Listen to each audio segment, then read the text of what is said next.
In the vast and winding story of Sword of Coming, the question of when Chen Ping'an and Ning Yao would meet again was never just about time or distance. It was a question of fate, courage, and whether two people walking vastly different paths could still find their way back to each other. From the moment Ning Yao was forced to leave Liju Cave Heaven, their separation became inevitable. When Chen Ping'an fought the mountain-moving ape, Ning Yao had broken all conventions and summoned her natal immortal sword, Tianjin. That single act was enough to shake the Sword Qi Great Wall. For the leaders guarding humanity's final line of defense, Ning Yao's presence in Liju Cave Heaven had suddenly become too dangerous. Chen Qingdu's flying sword carried a command that could not be refused. Ning Yao had to return immediately to the Sword Qi Great Wall, escorted by sword immortals from Beiju Luzhou. She left against her will. Yet even as she flew away, her heart could not fully detach itself. Halfway through her journey, Ning Yao turned back. That brief return, that final farewell on the road, became etched into Chen Ping'an's soul. Watching her depart on her sword, he felt admiration so deep it bordered on reverence, and inferiority so heavy it crushed his chest. In that moment, he truly believed that someone as brilliant as Ning Yao belonged to a world far above his own. Time passed, seasons changed. The distance between them was no longer measured in miles, but in realms, responsibilities, and the silent weight of things left unsaid. Chen Ping'an continued walking his path, escorting Li Baoping and the others, living a life filled with hardship, discipline, and endless punches thrown into empty air. It was during this time that Ruan Qiong completed the sword Ning Yao had entrusted to her. The moment Chen Ping'an learned of this, his heart stirred. Carrying that sword was more than a task. It was an excuse, perhaps the only one he would ever have, to see Ning Yao again. So he made a decision. He would deliver the sword personally, he would go to Daoxuan Mountain, and if fate allowed it, he would finally say the words he had buried deep inside his heart. Thousands of miles passed beneath his feet. Each step was heavy with hesitation and hope. By the time he arrived, more than a year had gone by since they last stood face to face. When Ning Yao heard that Chen Ping'an had come, she did not hesitate. She went to him immediately, but the first thing she asked was sharp and direct, catching him completely off guard. She asked why the letter sent to her home was written by Ruan Xu instead of him. Chen Ping'an froze. All the words he had rehearsed vanished. What escaped his lips instead was awkward and simple, almost foolish. He greeted her with a stiff, "Long time no see, Miss Ning."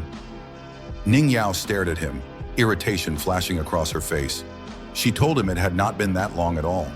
Chen Ping'an scratched his head, trying to explain that in his mind, after traveling thousands of miles and practicing countless punches, a year felt like an eternity. He could not put it into proper words.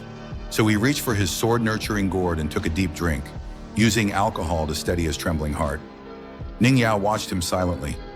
In her mind, countless possibilities flashed by. She wondered if he had caused trouble and accumulated debts, planning to push them onto her. She wondered if he had grown lazy, abandoned boxing, and changed paths. She even wondered if he had been surrounded by other girls during his travels. None of those thoughts prepared her for what came next. Chen Ping'an straightened his back.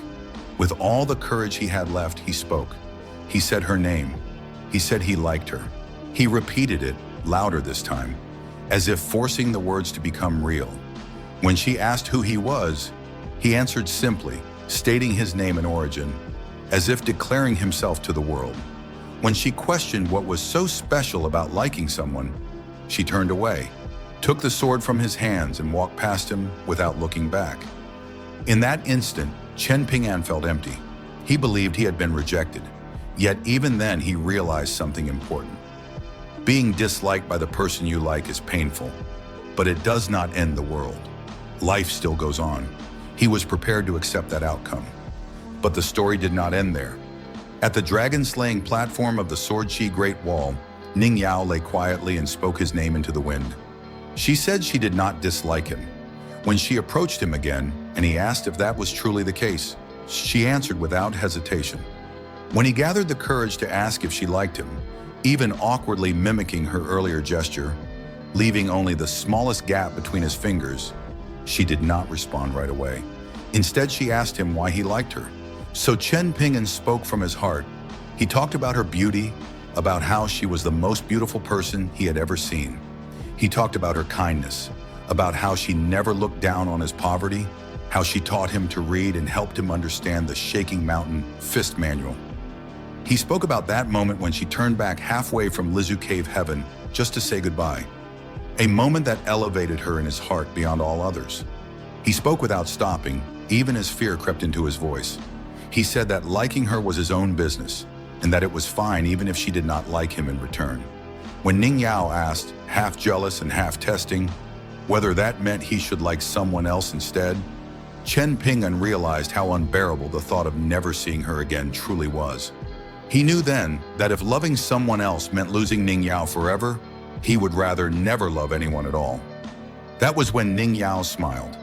She stepped forward and embraced him, her voice soft but unwavering as she confessed that she loved him too, just as deeply as he loved her. Chen Ping'an was stunned. For a moment, he could not believe reality. Then instinct took over, and he held her tightly. Ning Yao's face flushed, yet she did not pull away. She clutched his clothes gently, as if afraid he might disappear. In the quiet alleyway of the upside-down mountain, the two of them stood locked in each other's arms. No swords were drawn, no cultivation techniques were used. In that moment, the vast world, filled with danger and destiny, seemed to pause. For Chen Ping'an and Ning Yao, their long-awaited reunion was not loud or dramatic. It was sincere, tender, and powerful enough to make everything they had endured worthwhile. As the story draws to a close, what remains is not sword chi shaking the heavens, nor cultivation realms rising and falling, but two hearts finally finding their place in the vast world. Chen Ping'an's journey has never been an easy one. He walks forward step by step, burdened by humility, perseverance, and a quiet resolve that never seeks applause. Ning Yao, standing at the peak of swordsmanship and destiny, has always seemed like someone bathed in light, distant yet unforgettable. And yet, when their paths crossed again, it was not power or talent that bridged the distance between them, but sincerity. That single confession, spoken with trembling courage, carried more weight than any sword strike. That embrace, silent and unguarded, was worth more than countless years of cultivation. In a world where strength decides life and death, they proved that honesty could be just as powerful. Their reunion was not loud nor dramatic. It did not shake the heavens or split the earth. But in that quiet moment, time seemed to stop, and the world itself softened.